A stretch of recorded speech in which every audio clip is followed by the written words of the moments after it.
Guys, how are you all doing? It's a girl Cindy and welcome back to another episode of TikTok Cheese. Guys, as always, I'm excited seeing you all back again today. Thank you so much for clicking to watch this video. Guys, I just want us to see this video today and talk about it. So it's no news that Black women are not treated, well in the hospital, especially the pregnant Black women. They have literally posted several videos letting the whole world know how they are being treated in the hospital. Now, the thing is, the white nurses don't listen to them, like they don't care. Now, that brings us to today's video.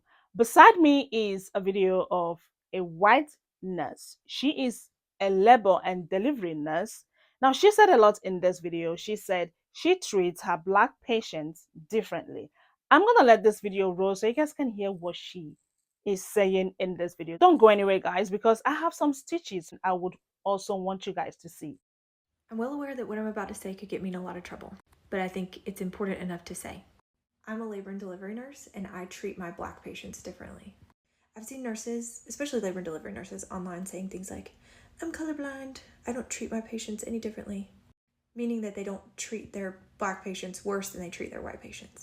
And here's why it's not enough to be a colorblind nurse in 2023.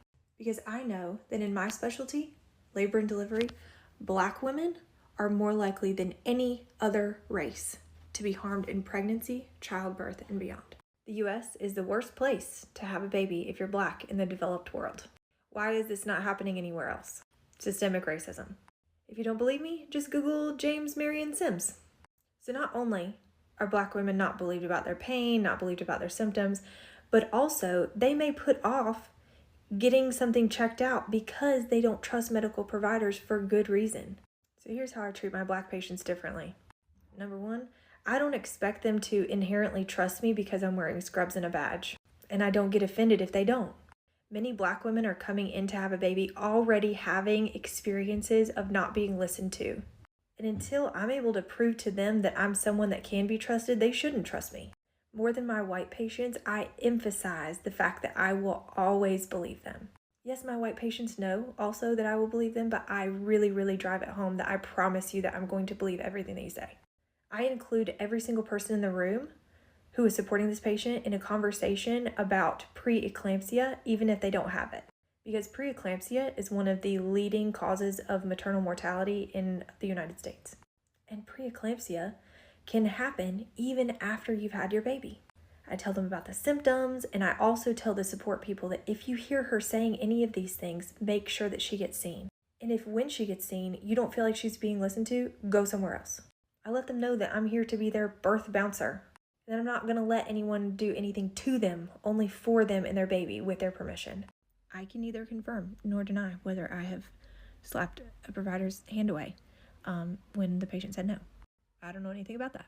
I have no hard data to back this up, but I have a hypothesis that Black women are not being repositioned in labor as much as white women. So my patients know, and I will say this, that I'm going to turn you like a rotisserie chicken because movement is gold in labor, especially after you have an epidural. If when we have a baby, I don't like the amount of bleeding that I'm seeing, I am early talking to that provider about, hey, what do you think about maybe giving a little bit of Cytotec? What do you think about putting in a Jada? Because postpartum hemorrhage is the leading cause of maternal death. I will always use whatever privilege I have to make sure that my patients are heard. That's why it's so important to treat your Black patients differently. And if you're a colorblind nurse, you're part of the problem. Okay. I'm going to show you all some of these stitches. I have put them together. And of course, I'm going to show you all some comments. Please check the stitches out. Any other race to be harmed in pregnancy, childbirth, and beyond. Okay, so I wanted to touch on this topic a bit, okay?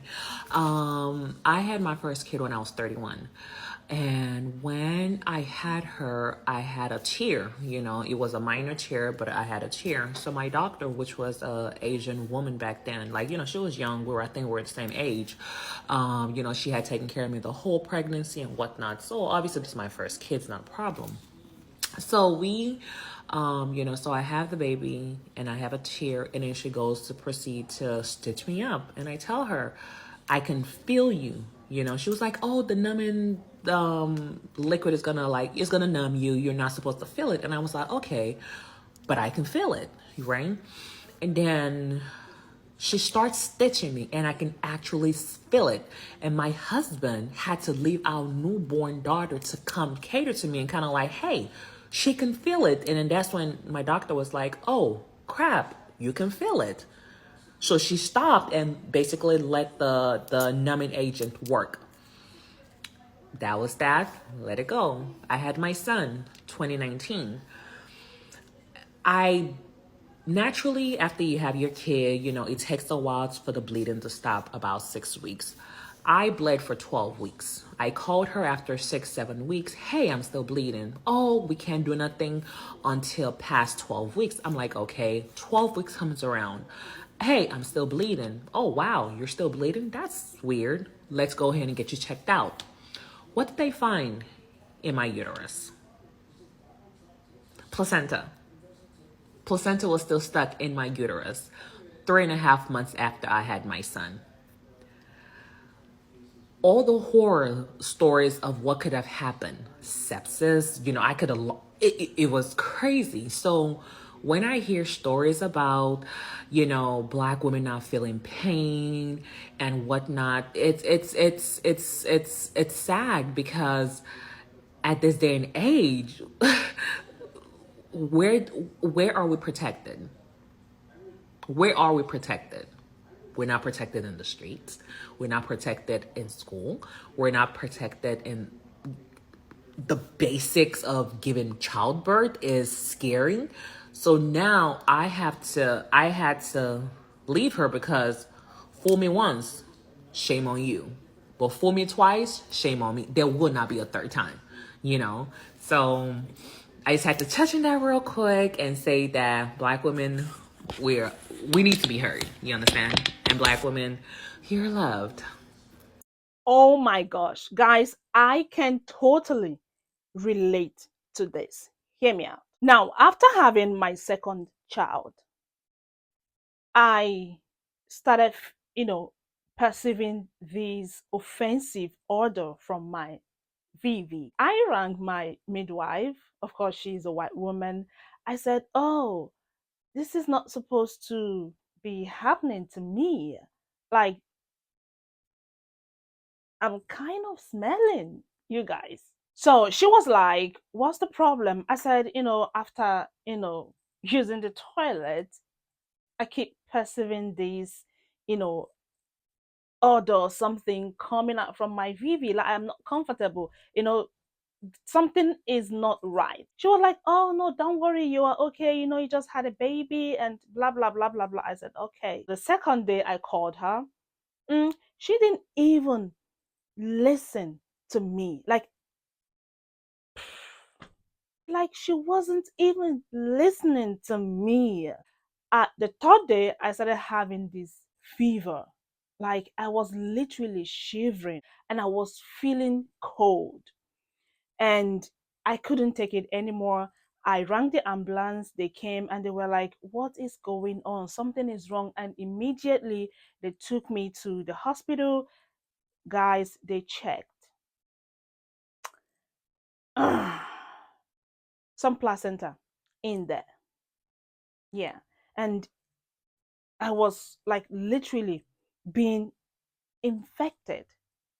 I stayed back in the hospital for like 7 days. And they were, kind of, giving me some kind of antibiotics. Like, I don't want to think about that because I went through hell. No more babies. I'm not having any more babies. I'm fine. My baby is fine. But like I said, I can literally relate to that last stitch. I have more stitches coming. Let's check them out, please. Harmed in pregnancy, childbirth, and beyond. All right, I'm hiding in my bathroom to tell you guys this story. But in 2011, I was married to somebody in the military, and we were stationed at Aviano Air Base in Pordenone, Italy. And I had given birth to my second child on the economy, which means I gave birth at Pordenone Hospital. I had a roommate in the labor and delivery room who was active duty as well. And I want to tell you about my experience with her because as an African American woman, she was not treated the same at all. And I watched that firsthand in this experience. Her pain levels, anytime that she said she had pain, they didn't believe her. Anytime that she said she needed help, they didn't believe her. And about 36 hours into my delivery, right after my delivery, or into my stay, however you want to say it, she made the choice to no longer continue in life. And it was very traumatic for all of us involved. There hasn't been a day that I have not ran through that situation in my mind because, mind you, like, I called the command post, I called the first sergeant, I called the base labor and delivery, I called the new parent support program, and I said, you need to get up here and you need to help this woman, and nobody came in time. In fact, the first sergeant sent, yes, her friends, but somebody with no authority to really actually help this situation. And it was very difficult to watch unfold because once it unfolded the way it did, they made me go see a counselor because they wanted to make sure that I wasn't going to make that choice to no longer continue in life. And let me tell you, I looked them dead in the eyes and I said, if they treated me the same way they treated her and they did the things that they did to her, I would have made that same decision to not continue in life. And of course that like set off some red alarms and red flags and like they started freaking out, but it's the truth. She was not treated the same. She was not. And unfortunately, we all had to walk the aftermath of that, right? Because it impacts a whole community. And it was so freaking difficult to go through. But I can tell you firsthand, I saw that she was not being treated the same. I saw that they were questioning her. I saw that they weren't listening. And listening is a very important piece to labor and delivery and postpartum care. And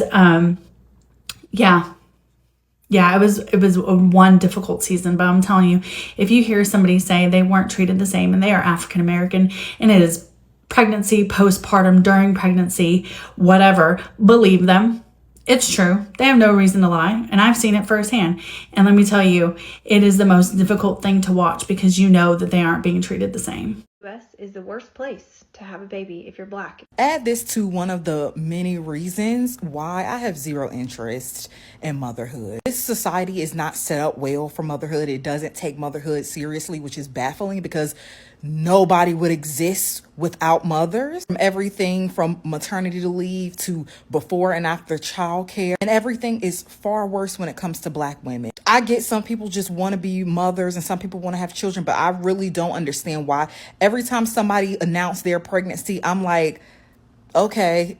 But I'm not going to project my own feelings and my own choices onto other people, but I have absolutely no interest in burdening any child or any soul with the problems of this fucking world. Which is why I laugh when people try to convince child-free people to have children, especially when they're Black women. Absolutely not. When one of my friends was giving birth to her son years ago, the doctors literally sliced her open because they wouldn't listen to her when she kept saying she wasn't under like the anesthesia or whatever, the numbing medicine they use for C-section. She kept saying, I still feel that. I still feel that. It's like, oh, it's going to kick in at any minute, and proceeded to slice her open. And of course, she screamed so loud, they had to immediately put her out, like put gas over her mouth or whatever to knock her out because they fucked up. And I tried to get her for so long to sue the fuck out of them. And she never did.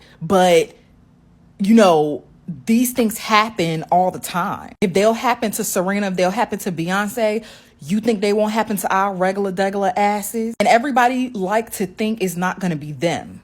Everybody like to think that they're the exception. But how many times have you gone to the regular doctor and complained about something and they brushed it off? They do it all the time. They do it with everybody. But of course, with everything else, it's way worse for us. And I treat my Black patients differently. What she said is super important, and it brings me to another dope ass story time.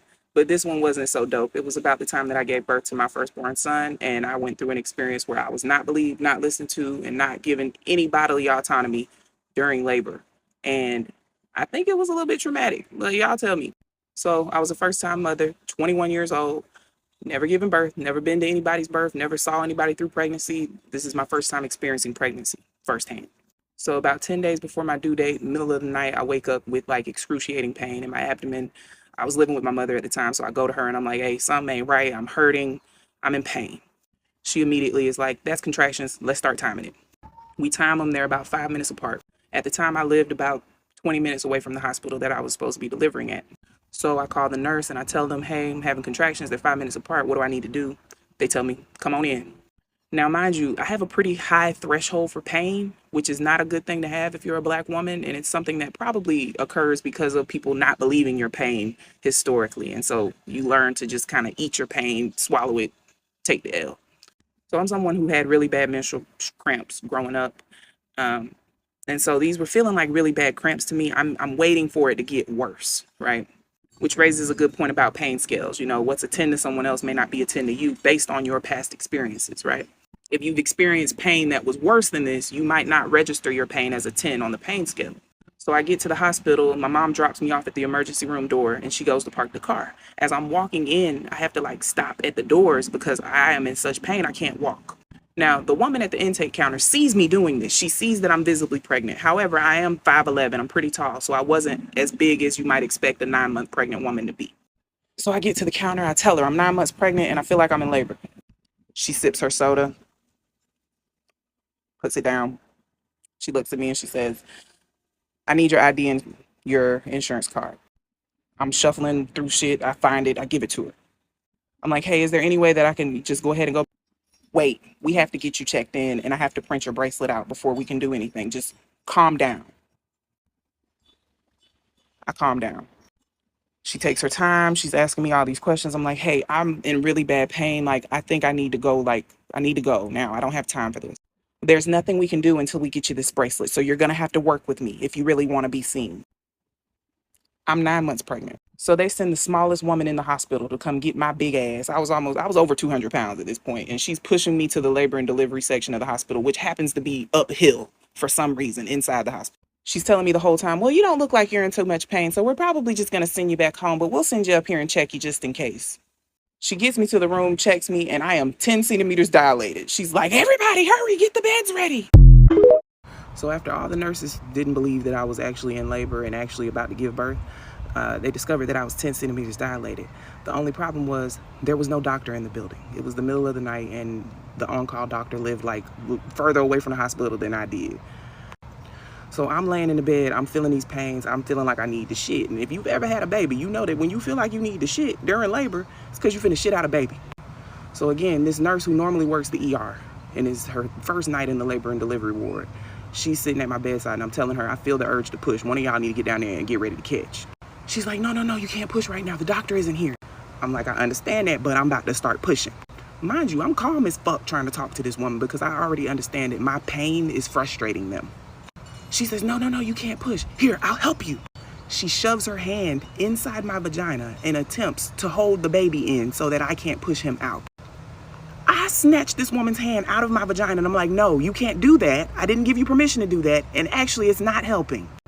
Y'all, she just shoved her hand in my vagina. Didn't say a word, just, I'm gonna help you. And I'm like, no, bitch, no. Finally, the doctor rushes in. He's like slapping on his gloves and he just gets at the end of the table getting ready to catch. So as I'm pushing this baby out, mind you, the baby came so quickly that I did not have time to get any medication. Not a Tylenol, not a Motrin, definitely not no epidural, nothing. So while my child is crowning, I can feel everything. And if you've had a baby, you know that the crowning is the worst part. So I start screaming at the top of my lungs. I have no medication. I'm screaming at the top of my lungs. Another nurse runs to my bedside and she says, we need you to stop all that screaming. You need to calm down. For the sake of you and your child, we need you to calm down. I look her dead in her eye and I'm like, bitch, what the fuck? Calm down. You do it. So thank God I go ahead and push my baby out. He's perfectly healthy. I'm perfectly healthy. They finally get me to the room where I'm supposed to recover. A few hours later, the same nurse who normally works the ER and was in labor and delivery for the first time that night, she comes in with like 2 other nurses by her side. And she's like, I just needed to come show them the rock star that gave birth last night with no medication. I just wanted them to see you and just come in and show you to them. like I'm a fucking circus attraction or something. I tell the other nurse who was in the room, I was like, I need you to tell that woman I don't want to see her anymore. Tell her don't come back to my room for any reason. I got beef with her. It's smoke. I had a few family and friends come over and visit. After they leave, the nurse comes back. She comes back to tell me that she didn't mean to offend me. She just wanted to show me off because she was so proud of me. Other than having a healthy baby at the end of that story, the best thing about it was the hospital I delivered in would give you a steak dinner when you got through. That was it. Are Black women not believed about their pain, not believed about their symptoms, but also... So, this video is the first video that popped up on my For You page when I woke up this morning. Excuse my voice, I'm a little sick. But I just wanted to come on here and talk about my birthing experience with my third child, my last child. And this birthing experience was so horrible to the point that I'm making sure that he's my last child. And I'm going to try not to cry through this because when I look back on it, it was just a really bad time in my life. But he was almost an 8-pound baby. I pushed him for an hour because he turned around, so he was face up instead of face down like he should have been. And after I had him, I kept telling the nurses, I can't breathe. I can't breathe. The doctors, I can't breathe. And I'm in a lot of pain. I was discharged with no pain medication. Nobody said anything about me not being able to breathe, right? Okay, y'all, my bad. I had to go to work. So, anyway. So, like I was saying, I was discharged with no pain medication, nothing. Mind you, at the time, I lived on the 3rd floor. Why it take me 20 minutes to get to my apartment? Because I could not breathe. So at every floor step, I stopped and took a breath and waited. And then I would proceed to go up the next flight of stairs and stop and catch my breath. So I finally made it upstairs, made it home. Of course, I don't know if it's every culture, but Black culture, we usually don't leave the house the first month of the child's life. So I'm at home. My son's maybe 3 days old. And this whole time I'm home, y'all, I can barely move. Like, I'm in so much pain. I got 2 other children, and I'm in so much pain. I can barely move. I can't do anything. And I'm breastfeeding, but my milk wouldn't come down. And mind you, I have 2 other children, and I breastfed all of my kids, and I never had any problem with my milk coming down. So, of course, my baby's frustrated because my milk wouldn't come down, and so I'm feeding him formula, and I'm breastfeeding at the same time, and I could not figure out why my milk would not come down. And I'm saying all this stuff to myself. Of course, I'm not saying this out loud because I'm a mom. I'm supposed to be invincible, or at least everybody thinks I am. And so one day, I went to lay down, take a nap with my baby, and I couldn't lay on my back. Because every time I laid on my back, I couldn't breathe. And I literally said to myself in my head, oh my God, I'm finna die. And so I finally convinced myself to go to the hospital. I called my doctor and I was like, I still can't breathe. So I go to the hospital. They made me an appointment and I went in and I saw somebody that wasn't my normal provider. So he checked my blood pressure. He didn't even say anything to me. He immediately said, go to the ER. They're going to take you straight back. And I'm like, what's going on? Why? And he was just like, go to the ER. And they're going to take you straight back. So I drive to the ER. I get to the ER. Those people took me straight back. Check my blood pressure. My blood pressure was 196 over 97. This man told me, I'm surprised that you are still alive. You should have had a stroke by now. He was like, how long have you been feeling like this? And I was like, for 3 whole days, I've been feeling like this. Because I didn't want to leave my brand new baby at home. And this was right after COVID. So I was pregnant during COVID. I had my baby during COVID. I had my baby with a mask on. My whole pregnancy, everything was COVID. So this was 2020. So this was right when everything hit the fan. Shit had just hit the fan. So here I am on my deathbed saying it to myself. Didn't even know what I'm saying. And I'm a labor and delivery nurse, and I treat my Black patients differently. If you haven't seen Jen's video, you need to go watch it. It's great, and she does an amazing job talking about this. Nurses should not have to advocate twice as hard for our patients of color, but we do. The other day, I had 2 patients, one Black, one white. My Black patient was in 10 out of 10 pain with 0 drug history. My white patient had a 4 out of 10 headache. Do you want to know what they got for pain meds? One of them got oxycodone. The other one got Tylenol. I didn't have to ask for the oxy. And it took me 4 hours to get something other than Tylenol for the 10 out of 10 pain. The systemic racism in healthcare needs to be fixed. I'm a labor and delivery nurse, and I treat my Black patients differently. I would encourage you to go watch that full video, but she is 100% correct. It is not okay to just say you are colorblind when treating patients. And the reality is, Black and Hispanic patients are more frequently tested for cannabis use in labor and delivery than anyone else. And that is not okay. It is not okay to treat patients differently just because of the color of their skin, unless there is a medical reason to do so. And then in that situation, it is okay.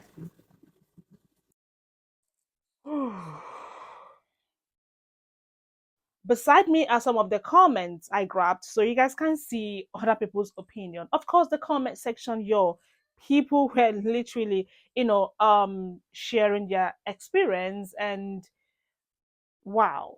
Please pause to read if you can. I'm glad this white woman did this video. So y'all will not say, oh, why are Black women? Why is it only, what are they saying? Like they are making all of these things up. Black women are not making these things up.